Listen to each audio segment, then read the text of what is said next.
ये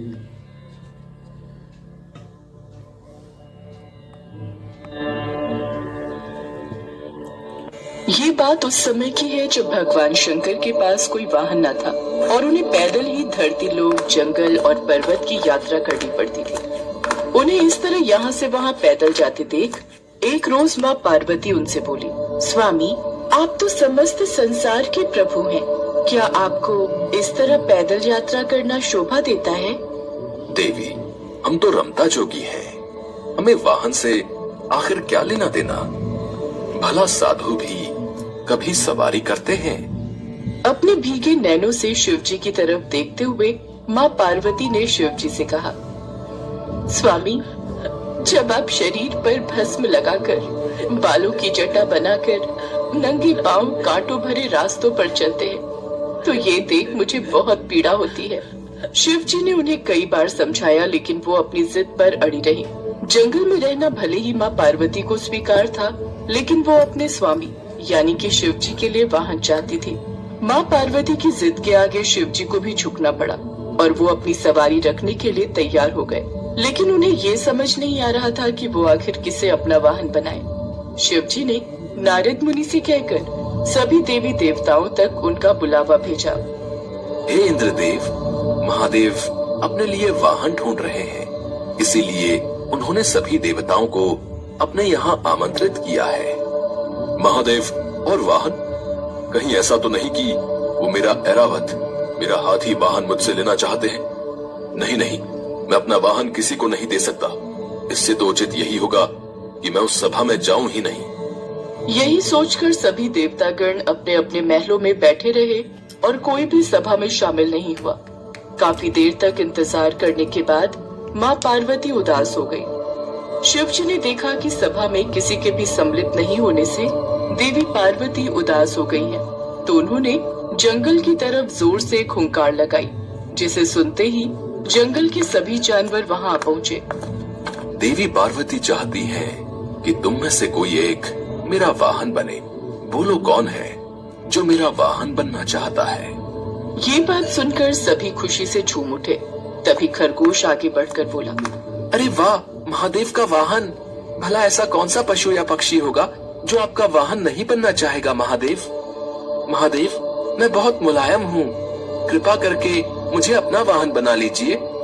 खरगोश की बात सुनकर सभी जानवर जोर जोर से हंसने लगे। तभी शेर गरज कर बोला, मूर्ख खरगोश, मेरे रहते हुए तुम्हारी हिम्मत कैसे हुई सामने आकर बोलने की?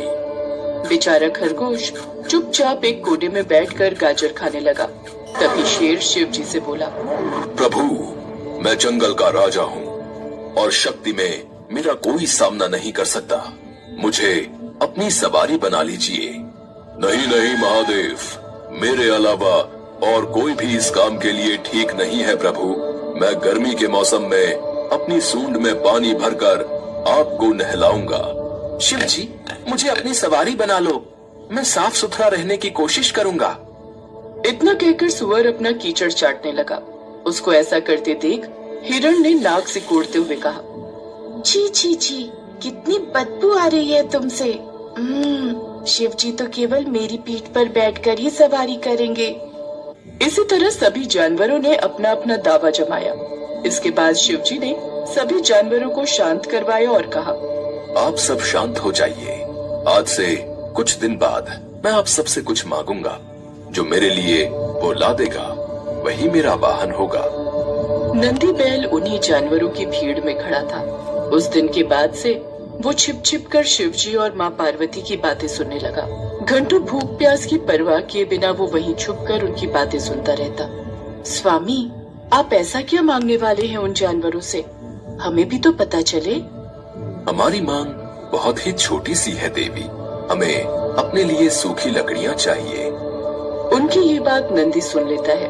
वो जल्दी से जाकर पहले ही सारा इंतजाम कर लेता है, क्योंकि कुछ ही दिनों में बरसात का मौसम शुरू होने वाला था। कुछ दिनों के बाद शिव जी ने फिर सभा बुलाई। उस वक्त बहुत तेज बारिश हुई थी, जिसकी वजह से सारा जंगल पानी से भर गया था। साथ ही सारे पेड़, लकड़ियाँ भी भीग चुकी थी। ऐसे में शिव जी ने सबसे कहा, जो भी पशु मेरे लिए सूखी लकड़ियाँ लेकर आएगा वही मेरा वाहन होगा। शिवजी की बात सुनकर सभी जानवर हैरान रह गए। आखिर ये कैसी मांग कर डाली महादेव ने? भला बरसात के मौसम में हम सूखी लकड़ियां कहां से लाएंगे? सारा जंगल तो बरसात से भीग चुका है। भगवान शिव की ये बात सुनकर सब एक दूसरे का मुंह ताकने लगे। तभी नंदी बैल भागते हुए गया और सूखी लकड़ियों का ढेर उठा लाया। ये देख भगवान शिव बहुत खुश हुए। मैं जानता हूँ नंदी, तुमने हमारी बातें छुपकर सुन ली थी। मुस्कुराते हुए शिवजी ने ऐलान किया, हमारे कहे अनुसार नंदी ने हमारी आज्ञा का पालन किया है, इसीलिए आज से नंदी बैल ही हमारा वाहन होगा। ये बात सुनकर नंदी बैल बहुत ही खुश हुआ। इसके बाद सभी जानवर जोर जोर से शिव और माँ पार्वती की जय जयकार करने लगे और नंदी बैल को शिव का वाहन बनने की ढेरों शुभकामनाएं देकर वहां से चले गए।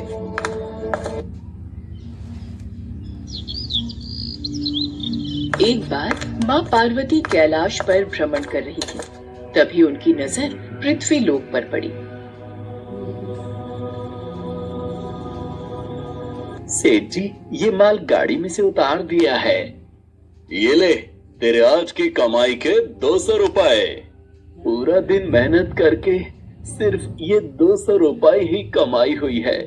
अब इसमें से 50 रुपए दूध के, 50 रुपए सब्जी के, बाकी बचे 100 रुपए जो पूरे 3 दिन चलाने हैं।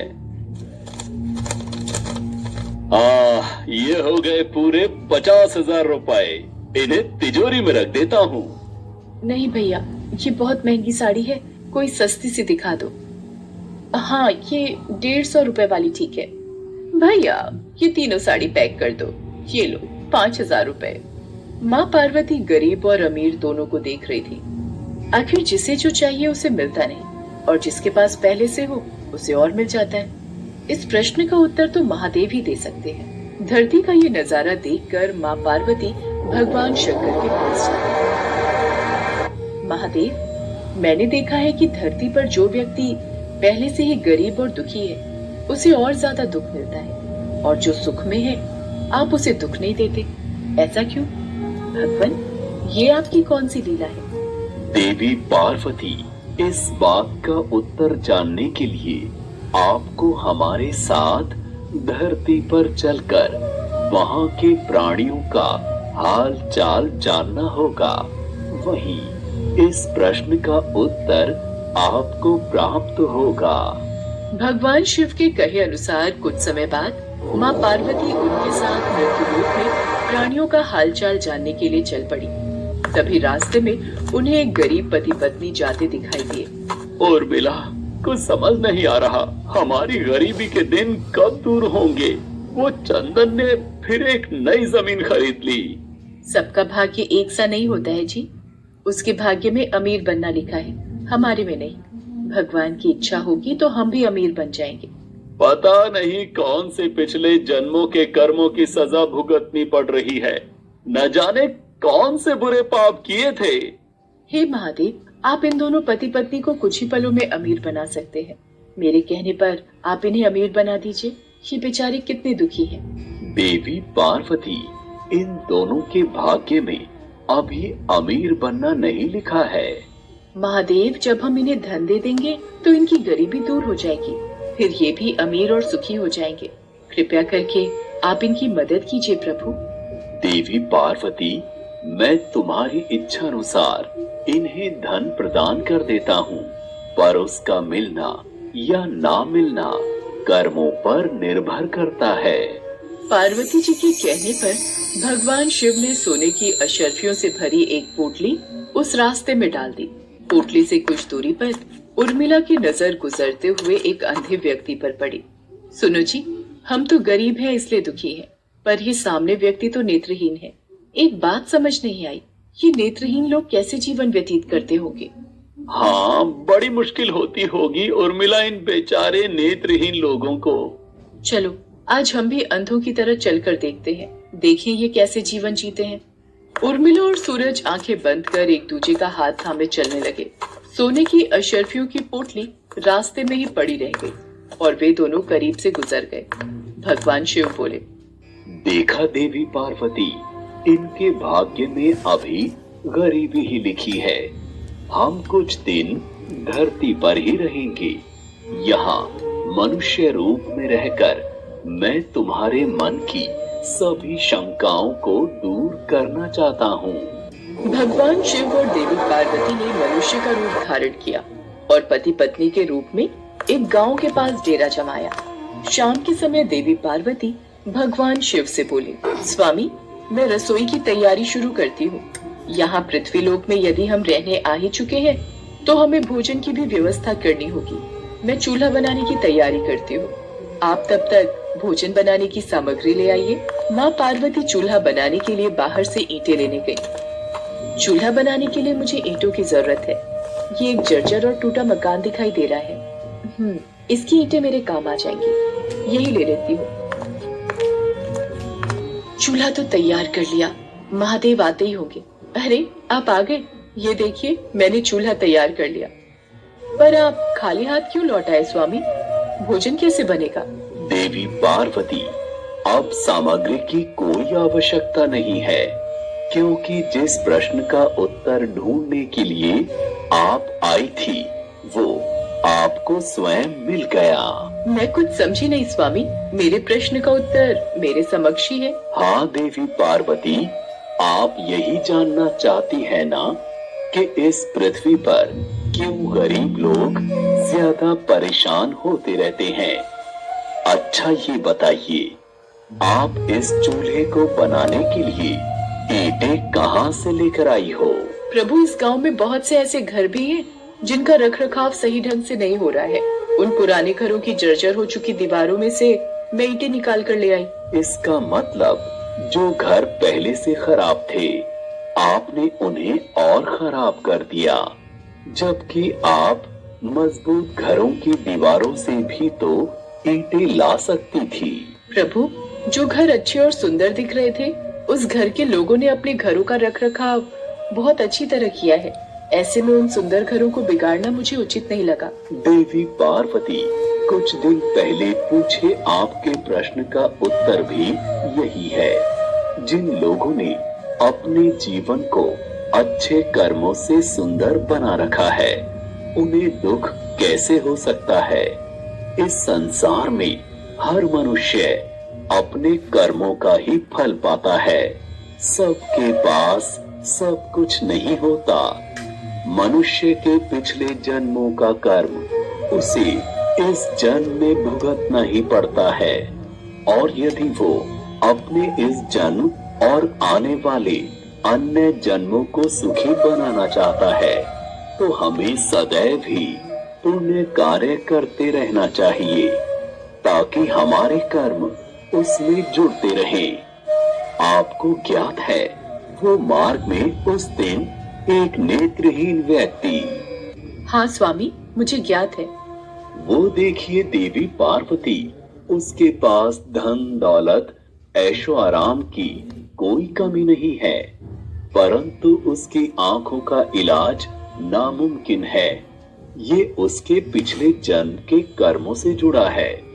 उसने पिछले जन्म में जानबूझकर किसी निर्दोष की आंखों की रोशनी छीन ली थी, इसलिए ये इस जन्म में नेत्रहीन हो गया। पर इसके कुछ पुण्य कार्यों की वजह से ये अमीर बना। और वो गरीब पति पत्नी स्वामी? देवी, वो दोनों पिछले जन्म में एक कंजूस अमीर सेठ सेठानी थे, जो कभी भी कोई दान पुण्य नहीं करते थे। इसलिए इस जन्म में उन्हें गरीबी और दुख मिला। पर इन दोनों के अच्छे कर्म इनका आगे का जीवन सुखी बना सकते हैं। इस पृथ्वी पर कोई भी मनुष्य पूरी तरह से सुखी नहीं है देवी। हर मनुष्य के पास कोई न कोई दुख और समस्या है। मुझे उत्तर मिल गया है स्वामी। इस पृथ्वी पर सुखपूर्वक जीवन यापन करने के लिए मनुष्य को अपने द्वारा अच्छे कर्म करने चाहिए, ताकि उसे उसके पिछले बुरे कर्मों का फल न भुगतना पड़े। और फिर ओम नमः शिवाय, ओम नमः शिवाय, ओम नमः शिवाय। ओम नमः शिवाय। ओम नमः शिवाय। ओम नमः शिवाय। ओम नमः शिवाय। ओम नमः शिवाय। ओम नमः शिवाय। ओम नमः शिवाय। ओम नमः शिवाय। ओम नमः शिवाय। ओम नमः शिवाय। ओम नमः शिवाय। ओम नमः शिवाय। ओम नमः शिवाय। ओम नमः शिवाय। हर हर शंभु, हर हर शंभु, हर हर शंभु, हर हर शंभु, हर हर शंभु, हर हर महादेव, हर हर महादेव, हर हर महादेव, हर हर महादेव, हर हर महादेव।